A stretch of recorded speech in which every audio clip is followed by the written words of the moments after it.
quero agradecer também a todo mundo aí que está marcando no Insta, né? Isso ajuda bastante a divulgação da pós. A gente agradece muito vocês. Se puderem marcar o Instituto Fortiori também, que acho que divulga também o espaço, né? Óbvio que a gente está junto, mas também tem propostas aí diversas. Bom, vamos lá então, voltando. A gente também, né, se tiver alguma dúvida mais específica para mim, pode me mandar no WhatsApp, ou pode me mandar aqui pelo chat também. Estou por aqui totalmente à disposição, então fiquem à vontade, se tiver alguma coisa sobre trabalho, sobre questão mais burocrática. Se não, então a gente já passa direto a palavra para a professora Jéssica, né? A gente vai até às 10 horas, né? E amanhã, então, a gente inicia às 8, né? E aí a gente vai fazer pausas de meia hora, pelo que a gente combinou, que acho que é uma pausa maior também, né?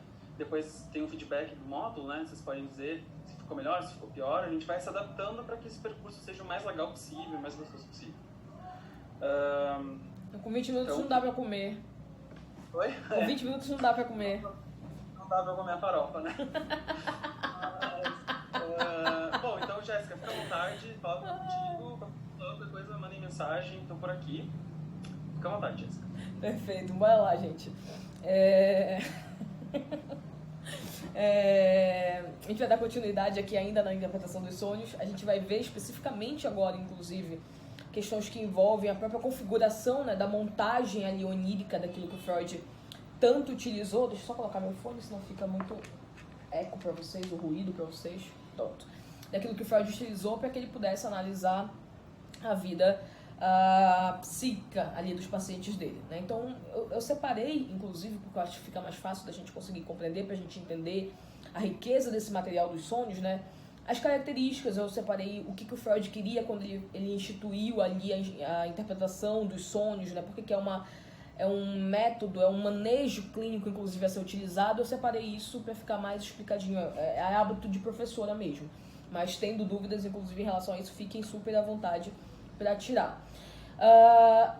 As características fundamentais dos sonhos, né? Por que o Freud vai colocar como o ponto fulcral no entendimento do desejo, que eu vou chegar depois pra gente, enfim, finalizar essa primeira parte aqui, entendendo do porquê que é tão importante esse entendimento do que é o desejo para a psicanálise. Fala-se muito em desejo, eu sei que não foi uma palavra necessariamente conceituada pelo Freud, mas já estava presente nos textos do Freud, isso é importante dizer. Então a gente sabe, por uma questão metodológica, inclusive, que na psicanálise lacaniana é que a gente vai ver isso de maneira muito mais aprimorada. Só que o Freud já circulava essas questões da maneira dele, inclusive, desde o início, né? E a própria interpretação dos sonhos, ela é uma testemunha ocular desse modo como o Freud vai encarando essas questões psíquicas, inclusive, nesse primeiro momento. Mas por que os sonhos eles são compreendidos como essas realizações de desejos inconscientes? Primeiro de tudo, desejo para a psicanálise é sempre inconsciente, tá? Esse é um ponto fundamental. A gente faz até uma distinção basilar, pode parecer boba, mas ela é muito importante, entre desejo e querer, né? O querer, ele é da consciência. Então, a gente quer, sei lá, a gente quer muita coisa. Eu costumo brincar, inclusive, dizendo que eu quero ser milionária, mas eu sou professora, então tem alguma coisa errado, né? Não está coadunando muito o fato de eu querer ser milionária e ser professora, mas o meu desejo me impele a ser professora, o meu desejo me leva para isso. O porquê, aí essa é uma explicação que eu já tive, inclusive, lá no meu próprio processo analítico, que não cabe aqui agora. Mas o que demonstra, inclusive, a própria dualidade ali que acontece nesse conflito. Por que para o Freud, o homem freudiano é um homem conflitante, um homem conflituoso, um homem em conflito constante, né? Lembra lá daquele primeiro momento que a gente fez, que eu fui apresentando para vocês, de que maneira o Freud vai rompendo com algumas normativas instauradas no próprio campo social, né? De que maneira, por exemplo, o Freud vai cindindo esse sujeito. Ele vai cindindo esse homem, né? De que maneira isso vai sendo presentificado, de fato, nesse momento aqui. Se até então a gente tinha aquela roupagem completa daquela noção estruturante da racionalidade, o Freud vai lá e cinde.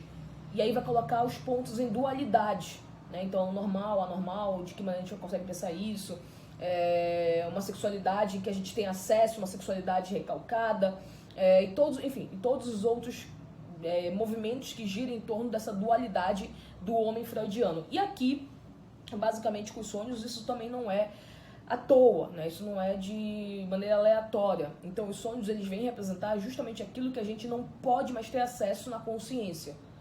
Por que a gente sonha com coisas que são insuportáveis, por vezes, e que a gente nem compreende?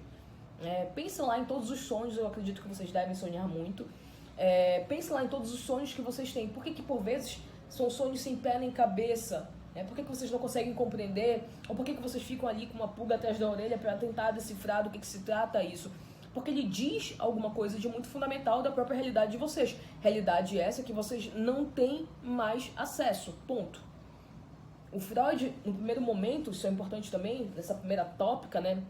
Ele ainda tinha a pretensão, ele ainda acreditava que a gente poderia ter acesso, é isso que ele quer com a psicanálise, por isso que ele a institui como um método de atuação, né? Um método clínico de atuação, porque ele acreditava que no trocar ali das palavras, o que a psicanálise fazia? Ela fazia com que nós tivéssemos acesso aos conteúdos inconscientes e pudéssemos transformá-los em conscientes. Então, tudo aquilo que é fonte de conflito, que faz com que a gente funcione da maneira como a gente funciona, e que ficou recalcado, que ficou inconsciente, a psicanálise, enquanto método clínico, vai lá, acessa e traz para a consciência para que o sujeito consiga sanar as suas próprias questões. Ele vai perceber que não é assim que funciona. Uma vez recalcado, uma vez inconsciente, pro resto da vida inconsciente. Jéssica, então pera lá, então para que a psicanálise existe? Porque a gente entra em contato com as representações que a gente consegue ter acesso do inconsciente. Essa que é a questão. É por isso que vocês vão perceber, inclusive, nessa categorização aqui que a gente está fazendo dos sonhos, que a gente tem acesso, não é o sonho de fato sonhado, a gente tem acesso ao sonho falado. A gente tem acesso ao sonho pensado. Quando você fala sobre o sonho que você teve, ele já está completamente transfigurado. Ele já não é o mesmo sonho que você teve de fato, porque o mesmo sonho que você teve de fato, como ele é aquele material completamente inconsciente, ele é insuportável para a sua consciência. Aquilo que ainda é um sonho de angústia, que você ainda vê que foi, nossa, foi horrível, eu queria acordar, não conseguia, eu não consigo falar sobre isso, eu choro toda vez que eu acordei chorando. Daquela maneira como você acordou e que você vai lembrando dos resquícios, já está completamente transformado. Ele já não é um material fidedigno de fato, porque você não pode ter acesso àquilo que já ficou lá completamente no calabouço da sua vida anímica, né? No calabouço da sua vida psíquica. Então Freud vai mostrando que os sonhos, eles representam justamente tudo aquilo que a gente não pôde vivenciar, né? Que a gente teve que abrir mão. A gente vai perceber, inclusive, isso, ele vai instituir isso melhor ali no Mal-Estar na Cultura, já numa segunda tópica, né, ali em 1930, em que ele vai mostrar qual é essa dinâmica pulsional, de fato, entre homem e cultura, entre homem e civilização. Né? Então ele vai fazer isso de maneira muito bem descritiva lá, ele vai mostrar de que maneira a gente teve que abrir mão de uma parte da nossa liberdade pulsional e que isso vai nos custar muito caro, inclusive em relação à própria sexualidade. Então, isso que a gente precisou, a maioria de nós, nem todo mundo abriu mão, isso é muito importante de dizer, do próprio diagnóstico clínico é uma resposta a isso, de quando eu digo diagnóstico clínico, psicanalítico, neurose, psicose e perversão, né? É uma resposta justamente a isso. Mas aqueles que é a maioria, que abriram mão, eles responderão a isso, porque isso vai cobrar um preço altíssimo. Pensem só vocês, nós estamos aqui estudando coisas que têm relação com a sexualidade, que têm relação com o anímico, que têm relação com a vida psíquica, com o incontrolável, com o inconsciente. Por que a gente está numa sexta-feira à noite? Vocês poderiam estar fazendo outras questões, mas por que vocês estão numa sexta-feira à noite? Posso, claro, eu sei, desculpa, eu tenho um hábito de falar muito rápido. Se vocês não me alertarem, eu vou falando realmente muito rápido. Obrigada, inclusive. Eu vou tentar, tá? Se eu continuar falando rápido, me avisem. Mas por que vocês estão numa sexta-feira à noite estudando essas questões em vez de presentificarem essas questões? Presentificarem na vida real de vocês, né? Em vez de estar falando de sexualidade, por que não estão transando? Né? Em vez de estar falando sobre lucubrações aqui, o Stona fez uma cara assim, em vez de estar falando de lucubrações aqui teóricas e etc., por que não estão colocando isso em prática? Porque a gente não pode. Porque a gente é submetido a uma norma. Uma norma, inclusive, que é uma norma que salva a civilização, por vezes, à custa do nosso próprio sofrimento. É essa a discussão que o Freud vai travar no Mal-Estar na Cultura. Por que a felicidade plena ela é impossível? Porque a gente já abriu mão dessa nossa felicidade plena, digamos assim, quando a gente fez esse contrato social, simbólico, mas social. Quando a gente diz o seguinte, olha, eu não queria abrir mão da minha parcela pulsional, mas eu sei que eu preciso, para sobreviver, eu preciso de ti. Eu preciso de ti, cultura, civilização. Eu preciso que tu dê conta de mim, que tu me protejas. Né? E aí, o que a gente vai fazer? Olha, tem como eu abrir só um pouquinho? Ou tem, enfim, tu queres realmente tudo isso? A gente vai fazendo aquele jogo, aquele manejo ali, naquele acordo. E com isso, a gente vai pagar um preço com essa parte ou ínfima, ou pequena, ou média que a gente abriu mão da nossa própria liberdade pulsional, de tudo isso que está aqui vibrando na gente o tempo inteiro. E a gente vai encontrando maneiras interessantíssimas, inclusive, de funcionar frente a isso. A sublimação ela é esse processo, inclusive, que remete a isso. Olha só os arranjos existenciais que nós vamos dando a tudo isso que a gente precisou, de fato, abrir mão. E o Freud vai falar o seguinte, olha, você pode até abrir mão, né? E abrindo mão, você não vai entrar mais em contato com aquela realidade cativa ali. Só que isso não fica, isso não foge, isso não fica extinto. Isso vai voltar de alguma maneira. E no seu dia a dia mesmo, né? Aqui a gente está tratando diretamente dos sonhos, mas eu já disse para vocês que tem outras, e vocês sabem disso, que tem outras manifestações do inconsciente. E que sem a gente se dar conta, por óbvio, e a gente não queria, inclusive, que isso acontecesse, elas vão se tornando soberanas na nossa vida. Por que o Freud, ali, num texto, inclusive, logo em seguida da interpretação dos sonhos, que é 1901, a psicopatologia da vida cotidiana, por que ele vai mostrando de que maneira essa suposta normalidade ela não existe por conta desses posicionamentos peculiares de cada um de nós. Por isso que é uma psicopatologia da vida cotidiana, ou seja, que faz parte de todos nós nesses processos existenciais. Por que um ato falho, um xiste, enfim, tantos outros, por que eles vão se fazendo presente? Eles vão se fazendo presente porque é uma maneira da gente conseguir sobreviver frente a essa abertura um pouco que a gente fez com essa relação da sociedade, da civilização e da cultura. Mas eles estão lá. E aqui, que é o que importa nesse momento agora aqui pra gente, os sonhos têm lugares cativos. De todos, eu acredito, isso também era importante para o Freud, de todas as formações do inconsciente, ele deu um lugar destacado para os sonhos de fato, né? Porque ele viu que era muito rico o material onírico, né? O material psíquico que era produzido pelo próprio sonho. Você passa horas e horas ali dormindo e você sempre sonha. Jéssica, não, eu não sonho, sonho assim, só não lembras. Mas todos nós sonhamos todos os dias em que dormimos, ponto. Ah, mas eu não lembro, não interessa, mas sonhou. E se não lembra é porque é mais insuportável ainda para a tua consciência. Pensa só, quando ele já vem para a consciência, ele já vem transformado. Se ele não consegue nem acessar, transformado que seja a tua consciência, é porque é mais insuportável ainda para ela. E o nosso psiquismo, ele nos protege da maneira como ele consegue. Mas ele nos protege de algumas questões. E uma delas é, inclusive, de pegar esse material e fazer com que ele acesse de maneira muito direta a nossa própria consciência. Nós somos protegidos, por isso que eles são transformados, para eles se tornarem mais palatáveis ali para a nossa vida, né? E por isso que o Freud vai analisar os sonhos, porque na medida em que ele vai entrando em contato com esse material, em que ele vai fazendo com que o paciente fale e da maneira própria como ele tem, inclusive, represente para ele esse próprio material, ele vai conseguindo entender o que ele queria dizer de fato, o que está por trás, por que ele é importante, por que ele surgiu nesse momento especificamente. Você tá ali. Eu recebi um dia desses uma mãe no consultório. Ela tem um filho adolescente e ela tava falando muito porque o filho dela tava dando pra ela, né, muito problema pra ela, tava envolvido com umas questões que ela não gostaria que ele estivesse envolvido e etc. E aí, em determinado momento, ela disse, não, porque eu tô aqui, inclusive, porque eu odeio muito ele. E aí, quando ela falou isso, não, eu amo muito meu filho. Na mesma hora, ela falou que ela ama muito o filho dela. Eu não falei absolutamente nada, nem precisava, né? Eu não vou mais tripudiar em alguém que já está ali em profundo sofrimento, inclusive. Eu não falei absolutamente nada, a sessão finalizou naquele momento e ela voltou depois com um sonho. Em que nesse sonho, ela estava salvando o filho dela, né? Ela estava salvando o filho dela porque ele estava num lugar que ela quase não conseguia acessar, mas ela conseguiu puxar um pouquinho e ela estava tentando tirá-lo e ela não conseguia tirá-lo e ela acorda justamente angustiada porque ela não consegue tirar o filho dela dali. Depois dela ter cometido esse ato falho, dizendo que ela odiava aquele filho que na verdade ela queria dizer que ela amava, ela já aparece no sonho, o sonho aparece para ela, na verdade, né, da maneira como ela conseguiu acessar, em que ela estava salvando.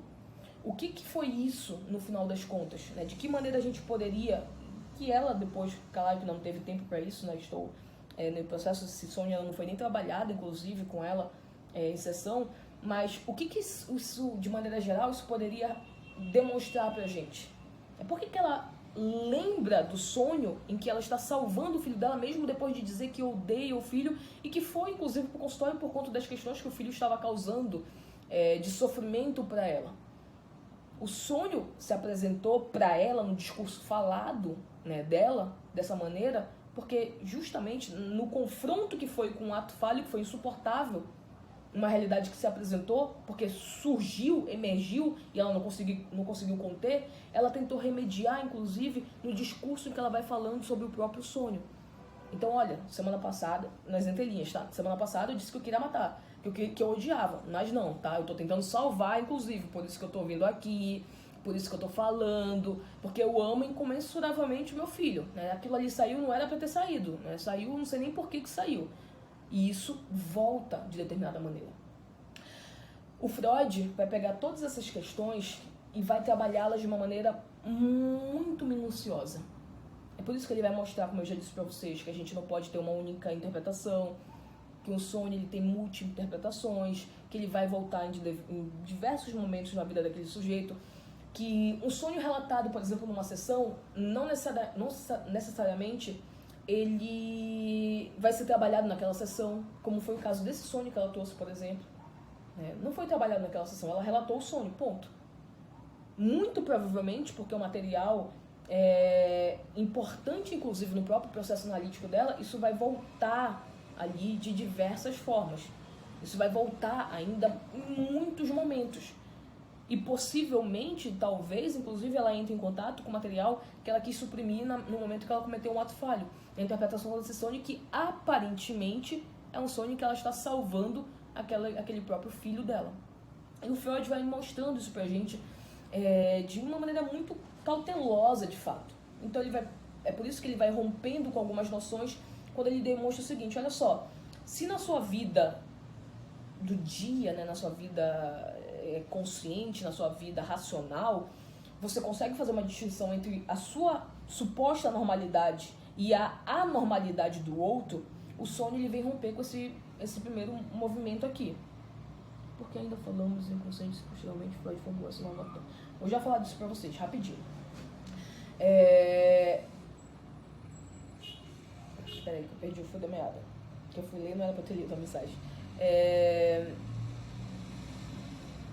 Enfim, vai voltar depois o que eu tava falando. Tu lembra, Gistonda, que eu tava falando exatamente a frase?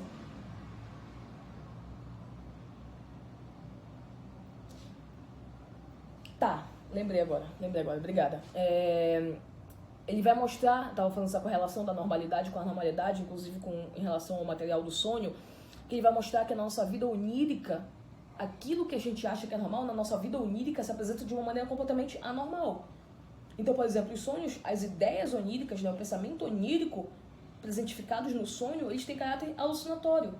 Não à toa vocês vão ver posteriormente, caso alguém aqui goste de arte, que já é uma área que eu gosto bastante, como é que a arte vai se utilizar, inclusive, da própria premissa freudiana, né? Como é que a gente tem um cara chamado Salvador Dalí e que vai colocar toda essa discussão que a gente está tendo aqui sobre a interpretação dos sonhos nas suas próprias obras, né?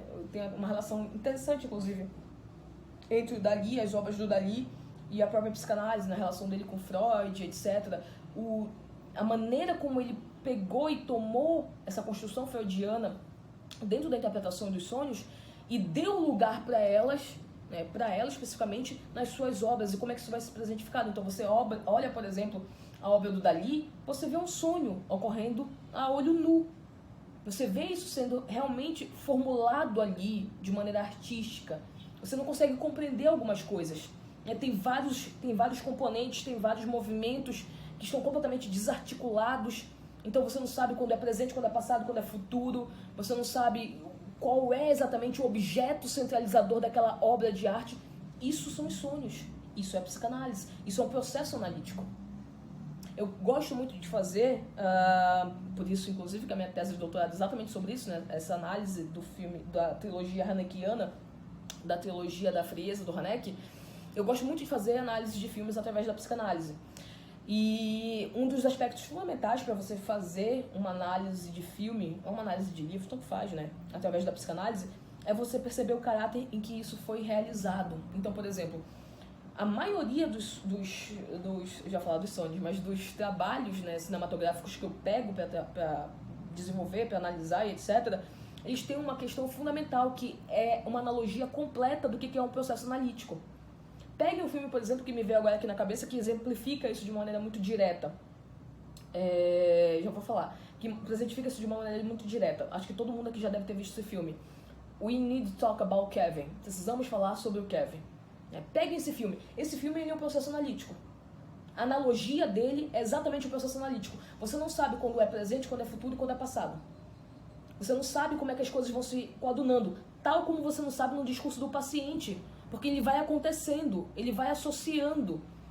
O inconsciente ele vem para demonstrar que essa cadeia formulativa cronológica ela é insustentável.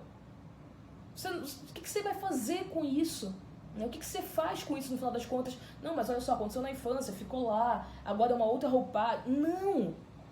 O inconsciente ele é atemporal. Vocês já sabem disso, mas isso é importante a gente relembrar porque a gente vê isso no dia a dia e a gente nem se dá conta.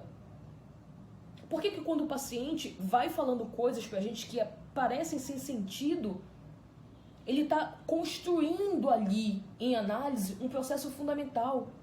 Ele está entrando em contato com questões que são importantíssimas para o processo analítico dele, mesmo que do lado de fora pareçam sem pé nem cabeça. Eu costumo dizer isso, inclusive, na minha própria análise.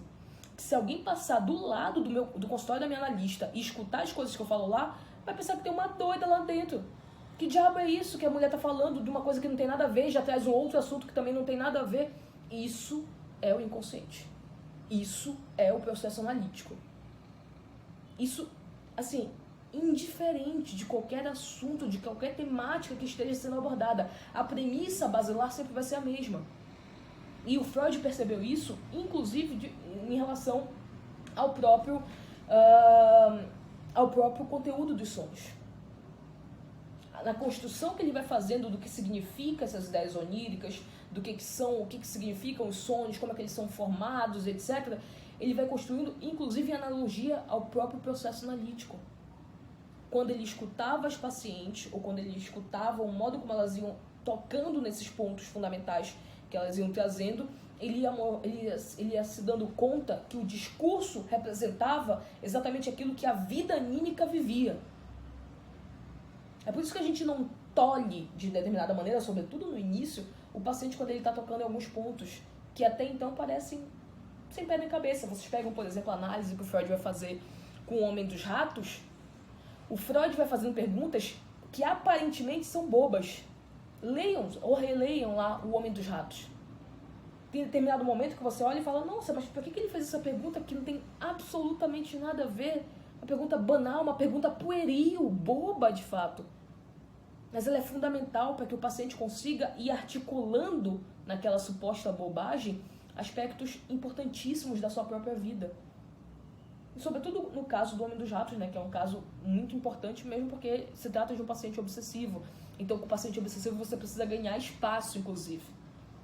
Você precisa fazer com que ali aconteça alguma coisa mesmo porque ele está o tempo inteiro se protegendo, não deixando você acessar. É por isso que, já abrindo um paralelo aqui, mas dando uma dica aí pra galera da clínica, é por isso que o paciente obsessivo, ele quase não deixa o analista falar por vezes.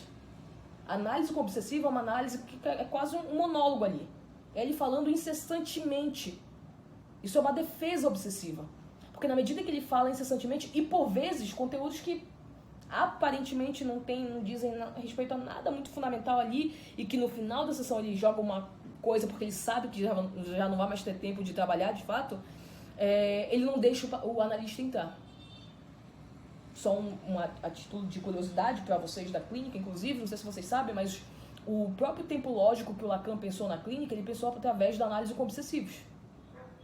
Porque o Lacan percebia que o obsessivo ia falando, e no final, falando coisas espaçadas e etc. E no final ele soltava uma coisa que era fundamental ali, só que deu o tempo, supostamente, da sessão, e eles iam embora. Até determinado dia em que o paciente estava falando, e jogou no final, supostamente no final da sessão, alguma coisa ali fundamental, e disse, mas agora a gente não vai dar pra gente tocar nisso, né, porque já deu o horário da sessão. E o Lacan disse negativo, fique aí e continue falando. Porque o horário da sessão que decide sou eu. Eu não sou lacaniana, mas eu acho isso incrível, né? Não suporto quando a minha analista faz comigo, mas eu acho isso incrível. Mas, no final das contas, isso tudo remonta um aspecto fundamental. Não se tem tempo no inconsciente. Não se tendo tempo no inconsciente, não se tem cronologia. É por isso que determinados assuntos, para uns sujeitos, demoram anos, meses, semanas, etc. Para outros, vocês conseguem ver uma elaboração muito mais pontual, não rápida, que não se trata disso necessariamente, mas muito mais efetiva em pouquíssimo tempo, por vezes. Porque o inconsciente, ele é atemporal nesse sentido. E aí, o Freud vai colocar pra gente que todos os sonhos, todo esse material onírico, ele tem um sentido muito próprio, ponto. Isso é algo também que a gente precisa ou entender ou relembrar. E tendo um sentido muito próprio, a psicanálise é o método que ele criou para dar conta e interpretar esse sentido muito importante. Ou seja, o Freud, ele rompe também com um outro aspecto. Os sonhos não são simplesmente questões que são colocadas, que são lidas de uma maneira mística, o que a gente vai ver futuramente, como se fosse uma premonição, algo do tipo. Não. Eles dizem respeito à sua história de vida que ficou recalcada. E isso vai voltar através do conteúdo que você vai expressar ali. E sendo dessa maneira, a gente precisa encontrar uma técnica, uma teoria, um método científico para lidar com isso. E o Freud criou para isso a psicanálise. Então a gente já está entrando aqui, a gente já entrou, na verdade, em algo que já demonstra como é que se deu a criação da psicanálise, do porquê que ele utilizou esse texto para, de fato, dizer que ele criou ali um método clínico muito fundamental e científico. Ponto. O que a gente vai ter também aqui de características dos sonhos? A gente tem aquilo que é chamado de conteúdo manifesto e conteúdo latente. Isso daí ainda é o beabá ali da psicanálise, mas que por vezes é bom relembrar, né? Sobretudo, enfim, relembrar ou de fato abordar para quem nunca viu ou viu de maneira muito rápida na faculdade, etc. O conteúdo manifesto, ele corresponde basicamente ao conteúdo que é falado, ao conteúdo que é lembrado do sonho. Então, se eu sonhei ontem, e aí eu vou para minha analista hoje, eu começo a relatar esse sonho. Esse é o conteúdo manifesto. É o conteúdo que eu consigo entrar em contato. Paralelo a isso, a gente tem um conteúdo latente. Né? O conteúdo latente é aquele conteúdo que é oculto, que é inconsciente, e ao qual, inclusive, a gente só consegue chegar ao âmago do entendimento numa interpretação analítica. É isso que o Freud vai propor. Né? Então, olha só, esse conteúdo latente é esse conteúdo que a gente vai realmente investigar para que a gente consiga chegar à origem do que ele gostaria de expressar psiquicamente na vida desse sujeito. Por isso que ele surgiu, por isso que ele se apresentou aqui nesse momento. Né? O que significa? Nunca é uma questão muito direta. Então, sempre perguntam isso também. Pode parecer, já que eu estou aqui numa pós-graduação, eu costumo dar aula em graduação, e sempre perguntam isso, né? Então, necessariamente, se eu sonhei isso, é porque eu desejo isso. Então, se eu sonhei matando os meus pais, é porque eu desejo matar os meus pais, literalmente? Obviamente que não. Né? Acho que a gente já passou, inclusive, desse ponto, mas não custa nada relembrar. Absolutamente não. Pelo contrário. Né? Por vezes, aquilo que se apresenta de maneira muito objetiva é justamente o oposto do que ela quer significar de fato. Ou, até então, né, ainda que simbolicamente a gente pudesse ler dessa forma, mas nunca vai ser de maneira literal. Então, uma vez, é muito interessante isso, porque a gente vai criando, né, a gente vai construindo esse entendimento ali sobre os sonhos, e as pessoas ficam muito inculcadas e começam a lembrar dos próprios sonhos. Então, é normal, né, os próprios alunos começarem a relatar os seus sonhos, querendo que a gente, no final das contas, desvende o que estava acontecendo ali, etc. Quando, na verdade, e é isso que o Freud propõe também, isso precisa estar dentro de uma relação, inclusive embasada pela própria transferência. Análise, ela é uma ligação entre dois inconscientes, ponto. Análise clássica, análise, enfim, acho que análise que eu ainda acredito, inclusive. Ela é uma ligação entre dois inconscientes. É por isso que o trabalho analítico ele é único, é por isso que não há uma interpretação fidedigna, como se ela fosse uníssona ali, né? Todo mundo vai ter a mesma interpretação frente a um caso, frente a um conteúdo trazido pelo paciente, ou frente a um filme, a um livro da literatura, etc. Por que sempre há múltiplas interpretações? Porque são inconscientes diferentes que estão lidando com aqueles objetos, ponto. Então você pega um caso clínico seu e você dá para um colega seu que é analista ler aquele caso clínico, possivelmente ele vai ter uma interpretação distinta. Primeiro porque ele não vai estar inserido num processo que você, sim, estava inserido, você está escutando. E a gente consegue ver, inclusive, isso na própria supervisão. O que um bom supervisor, né, ele visa?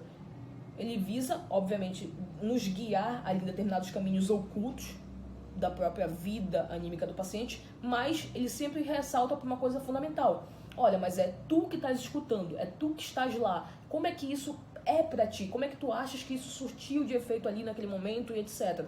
Porque ele sabe que no final das contas, a leitura dele já está atravessada. E é uma leitura atravessada a partir de um sujeito que não está inserido naquela relação, ponto. Então isso a gente não pode simplesmente renegar, a gente não pode simplesmente acreditar que isso não tem uma importância e um peso maior. Vocês podem pegar qualquer tipo que seja, né, qualquer obra que seja, inclusive não precisa ser nem um caso clínico propriamente dito, mas qualquer obra que seja, que as interpretações que surgirão, inclusive, a partir daquele momento, serão específicas e únicas, porque sujeitos distintos estão lendo aquele quadro clínico, ponto. E aí, diante dessas características dos sonhos, a gente vai passar agora para esse aspecto, inclusive, que eu estou trazendo agora sobre essas múltiplas interpretações desses conteúdos inconscientes, né, que são trazidos aqui à tona através dos sonhos. Primeiro de tudo, e é engraçado porque a gente vai vendo como é que realmente vai se dando paralelo na própria clínica. Eu estou falando aqui simplesmente agora de conteúdos que estão descritos ali pelo Freud na interpretação dos sonhos e como é que ele vai mostrando, através dessa descrição minuciosa, como é que a gente consegue utilizar isso na própria clínica psicanalítica. Então, aqui na questão da interpretação dos sonhos, a gente vai perceber, primeiro ponto, que a gente interpreta o sonho que foi relatado, ou seja, o conteúdo manifesto. É o primeiro ponto, porque é o conteúdo que a gente tem acesso. Muito embora a gente queira chegar naquele conteúdo mais oculto, naquele conteúdo mais inconsciente, mas a gente tenta chegar nele através do conteúdo que foi manifestado, através do que o paciente conseguiu relatar pra gente, ponto. Isso é muito importante porque acredita-se que se tem de antemão um conhecimento a mais, né, um conhecimento oculto também, para conseguir fazer uma interpretação muito bem elaborada e etc., simplesmente porque já se tem ali o entendimento da psicanálise, o que não é verdade. É por isso que, diferentemente daquilo que o Freud mesmo fazia no início, a gente não tenta mais ficar fazendo análises desimplicadas dos sonhos dos pacientes. Então, muito embora chegue paciente na clínica dizendo, olha, eu sonhei de tal coisa, analisa aí pra mim. Isso também é muito cativo, que sempre chega na clínica. Mas por que a gente não se submete a fazer isso? Porque a gente não tem contato, de fato, com aquele conteúdo. Significa dizer que a gente vai pegar problemas externos, literalmente problemas externos, e tentar resolver como se nós estivéssemos dentro daquele problema, o que vai ser impossível. Ou seja, a sua leitura vai ser sempre uma leitura hipotética. Vai ser sempre uma leitura generalizada. Não vai ser uma leitura a partir do material que o seu paciente trouxe para você. Então isso também é fundamental. Qual que é o método freudiano aqui dentro da interpretação, né? Da maneira como ele vai instituir isso. Primeiro ponto, e ele já deixa isso claro lá na interpretação dos sonhos. O Freud vai mostrar que a gente tem que interpretar cada elemento do sonho, porque cada elemento do sonho, dentro do próprio sonho, tem um significado oculto que precisa ser desvendado. Então a gente não pode interpretar o sonho de maneira geral, é por isso que a gente não faz aquelas interpretações de jogo de bicho, sabe? Sonhou com cobra, é porque vai acontecer tal coisa. Não, porque nessas interpretações você interpreta o conteúdo generalizado, o conteúdo totalizador. Numa interpretação de uma análise de fato dos sonhos, você vai, na medida que o sujeito vai descrevendo, você vai pegando elementos Por isso que é inesgotável, lembrem lá, a interpretação, você vai pegando elementos para trabalhar em determinado momento da vida daquele sujeito, para analisar em determinado momento. É por isso que, por exemplo, o paciente pode trazer um sonho hoje, daqui a 2 anos eu tomar esse sonho para fazer uma interpretação, para fazer uma analogia com o processo que ele está passando num momento que é completamente distante daquele primeiro momento em que ele relatou o sonho, etc. Então o paciente teve um sonho hoje, daqui a 2 anos eu pego e lembro do sonho. Olha, você está trazendo isso agora que aconteceu com você, mas você lembra que quando você teve um sonho, ele representou exatamente isso, etc. Ou seja, eu levo algo que não se esgotou, obviamente, a priori, e que consegue ter ressonância, ainda que de uma maneira muito esparsa na vida desse sujeito, externamente. Lembre que, justamente por ser atemporal, não tem essa mesma cronologia que pra gente tem. Eu tô falando aqui pra vocês de 2 anos, mas pra ele pode ser exatamente no mesmo momento, quando essa análise ela vem, quando essa interpretação ela emerge ali naquela situação. Porque aquilo está sendo apresentado naquele momento específico. A gente deve, o Freud deixa isso de maneira muito interessante, a gente deve pegar essas partes isoladas, inclusive, porque depois a gente vai conseguir chegar no entendimento mais interessante de vários assuntos que são trabalhados ao longo do próprio processo analítico. Então isso também a gente não pode deixar de levar em consideração. E a importância fundamental que o Freud vai trazer dessa interpretação dos sonhos é que ela vai romper com aquela lógica de que você consegue simplesmente analisar aquilo que ele está relatando para você de maneira racional, consciente, etc. A importância da interpretação dos sonhos é justamente, e quando eu estou falando de interpretação de maneira direta agora aqui, tá, de interpretar um sonho em análise, é justamente porque você ultrapassa do seu sistema consciente, que o sujeito se apresenta ali naquele momento para você. É por isso que por vezes pode não fazer sentido, é por isso que por vezes são analogias que são, enfim, não são tão interessantes assim para o próprio sujeito, etc. Por quê? Porque você rompe com aquela lógica consciente, e rompendo com uma lógica consciente, ele também vai ter que fazer um trabalho. Ele vai ter que fazer um trabalho, inclusive, de entender isso de um ponto de vista psíquico. Por que a análise em si ela é um trabalho? Primeiro que quem faz o trabalho de fato é o paciente, né? A gente dá uma forcinha ali para ele, mas é ele que precisa estar completamente engajado ali naquele processo analítico e trabalhar, inclusive, em prol disso. E aqui, nesse momento, o Freud demonstra isso. De que maneira a gente interpretando e rompendo com essa lógica racional e consciente, o sujeito vai ter um longo trabalho ali de lidar com aquele material. Então, trocando aqui em miúdos, mesmo que eu tenha um sonho pequeno, um sonho localizado, num momento, etc., qualquer sonho que se apresente para esse sujeito, ele é interpretado e tem uma interpretação infinita de possibilidades. Porque ele é uma construção completamente psíquica, inconsciente. E sendo dessa forma, você não tem como cerceá-lo para transformá-lo num único aspecto fundamental. A interpretação no meio psicanalítico, ela é utilizada, inclusive, e ela é a fonte fundamental para acessar as próprias manifestações do inconsciente. O que a gente faz dentro da clínica? A gente tenta acessar as manifestações do inconsciente, ponto. Ainda que o paciente se proteja muito disso, aliás, não é ele que está se protegendo, é o próprio psiquismo, né? A gente já falou disso, inclusive.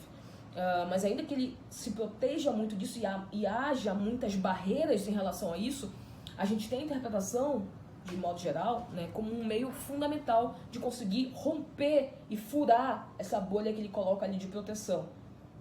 É por isso que a gente deixa o paciente ir falando.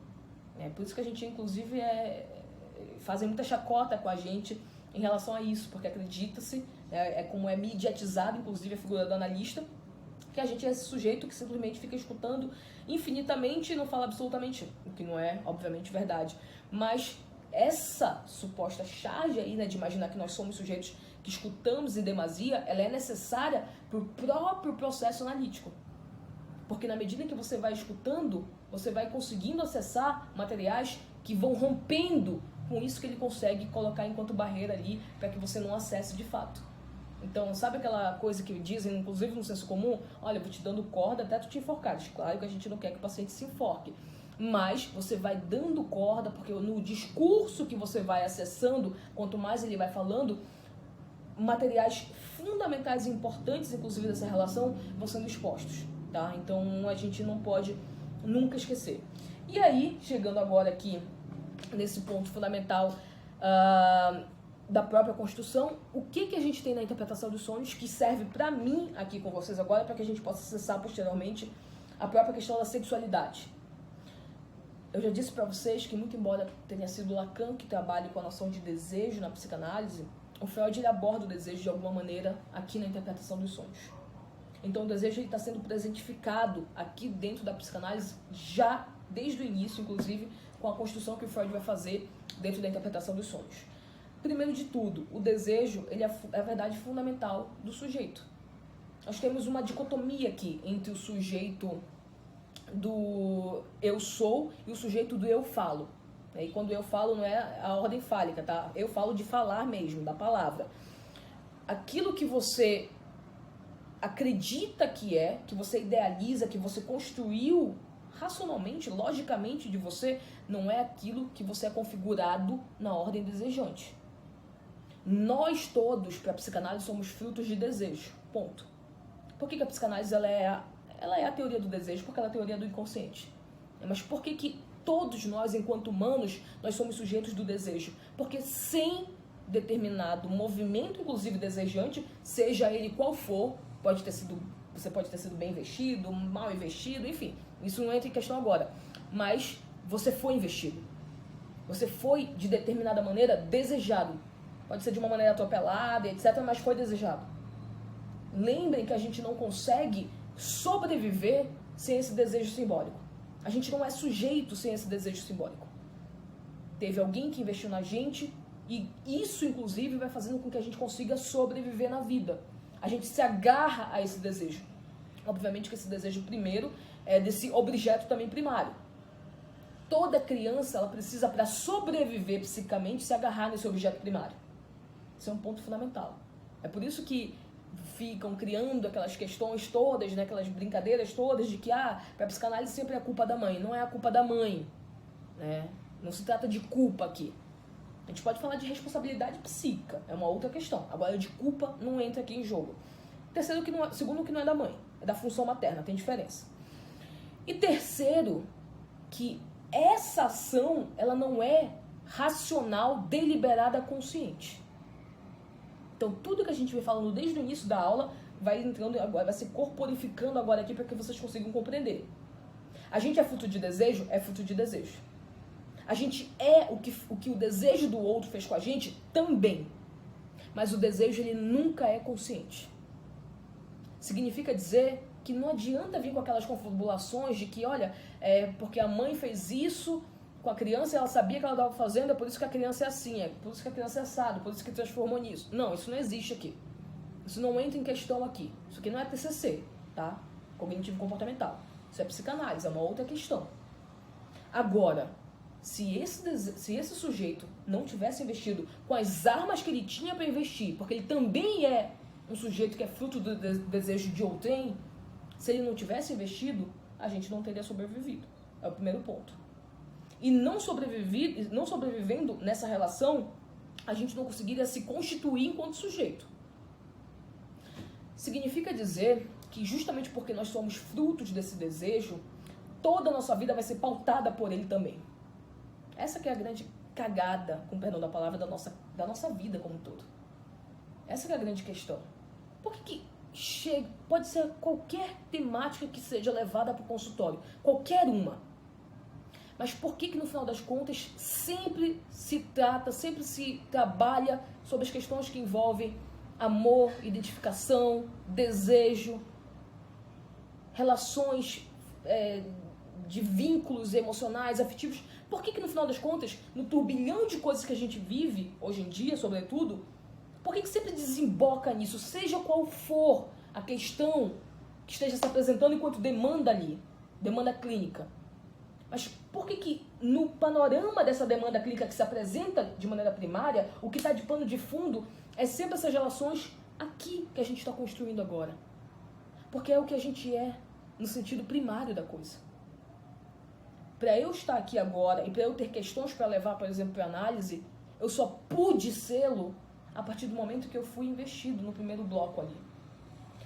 Significa dizer que eu não tive uma outra relação que não é essa primária nesse primeiro momento. Significa dizer que toda a construção posterior, ela é balizada a partir dessa primeira relação. Então é por isso que a gente não escolhe objetos à toa posteriormente. Eles sempre terão vinculações primárias. Isso é insuportável para a nossa vida, mas é a realidade. Se você escolhe hoje um objeto de amor, ele não foi escolhido à toa, porque você deliberou para isso. Você não tem domínio de si. Essa que é a questão. Você não se governa no final das contas. O próprio Freud vai falar isso, que a gente não é senhor na nossa própria morada. Ponto. E não é de fato. E essas relações, elas já foram estabelecidas. Depois a gente só vai replicá-las. Jéssica, isso nesse momento aqui inicial, inclusive, vale para absolutamente tudo, inclusive. Vale para as projeções que a gente vai fazer na nossa vida, para a área sentimental, para a área afetiva, para as relações, absolutamente tudo. Absolutamente nada é à toa. Tudo o que posteriormente foi consolidado só foi, de fato, porque nós estabelecemos essas relações primárias. E elas serão as fundamentais da nossa vida. Tem como modificá-las? Totalmente não. Totalmente não, porque aí você teria que se transformar num novo sujeito. E aí teria que ter novas relações primárias. E aí teria que ter um novo investimento. E aí começa toda a cadeia novamente. Então dá muito trabalho, inclusive, né? Fique aí na sua vida que já dá, enfim, já dá um segmento aí bacana. Mas tem como, no final das contas, você encontrar maneiras outras de sobreviver frente a isso que já aconteceu com você. Isso sim, senão a psicanálise não precisaria existir, no final das contas. A psicanálise existe para que a gente consiga encontrar arranjos outros para essa insuportabilidade do viver. É para isso que ela existe. É para isso que a gente está lá falando semanalmente. É para isso. Porque a vida é insuportável. Isso também ninguém vai discutir. E sendo insuportável, a gente tem que encontrar maneiras para lidar com ela. E a psicanálise surge, e é isso que o Freud queria fazer lá naquele início, surge para ser uma das, para ele a mais importante, para mim também, mas uma das maneiras para a gente conseguir dar conta disso. E aí, sendo esse primeiro processo estruturante aqui do sujeito a base desejante fundamental da nossa própria vida, a verdade de tudo aquilo que a gente é uma verdade calcada no desejo. E aí, só lembrem lá que a gente já falou do porquê que rompe com aquela lógica cartesiana, etc. Rompe justamente porque o desejo vai se presentificar e sendo o desejo do inconsciente. Pronto. Significa dizer que quando Freud coloca o desejo em cena, ele vai mostrar que a nossa realidade ela precisa ser decifrada. Tal como o conteúdo que é colocado na clínica pelo paciente também precisa ser. É por isso que, aí a gente vai entrando em questões que vocês já abordaram aqui, é por isso que ao implementar uma realidade sua na vida do outro, você está colocando uma verdade que é sua para o outro, como se ela fosse a única possível. Essa que é a questão. Se todos nós somos frutos de desejo, se a verdade do desejo é a verdade do inconsciente, ela é uma verdade única. E tem que ser trabalhada de uma maneira única, num único prisma. Quando você impõe essa única verdade que foi construída a partir da sua própria relação com ela, inclusive, para a vida do outro, você renega que esse outro teve a possibilidade também de se construir enquanto um sujeito desejante. E você se coloca acima disso tudo. E você diz, olha só é possível dessa maneira. Quando que, na verdade, isso não sustenta. Porque isso não sustenta nem a própria psicanálise. A psicanálise não conseguiria se sustentar se ela fosse normalizada ou normativizada. Ela não conseguiria. A história dela, inclusive, está aí para isso. É por isso que tem novas configurações, é por isso que tem novas discussões, como essas, inclusive, que estão sendo tratadas aqui hoje, né, no sentido da pós-graduação que existiu e que vocês estão fazendo. Existem novos discursos, e que eu posso, inclusive, ler, e já é uma leitura minha, calcada, inclusive, na psicanálise, que são novos discursos frente à dor do existir, a dor do amar, ou seja, é simplesmente um novo arranjo que tenta se dar por uma questão que já é deveras humana, que sempre existiu, que é lidar com o amor, pronto. Né? A psicanálise foi criada no amor, a nossa vida inteira ela é criada no amor também.